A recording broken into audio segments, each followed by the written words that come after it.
Alright, congratulations sa ating best player of the game. Thank you, thank you. Walang iba kundi si JD Garisa ng season MVP ng season natin. Grabe.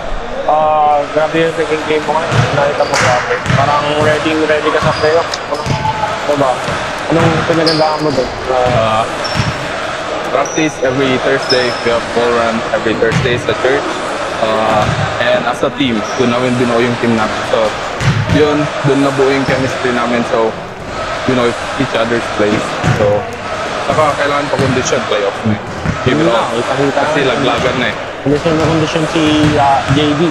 Tapos, paghagaan niyo sa next game natin, papasok kayo sa semifinals. Ganun pa rin. Continue yung pa-condition, ball run, practice. Ganun lang. May mga shoutout ka ba dyan? Siyempre, unang-una, shoutout sa Tungsun, sa sponsor namin.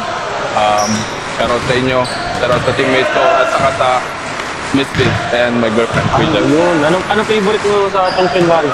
Yung half hotdog, half mozzarella. Yun, the best yan, ano.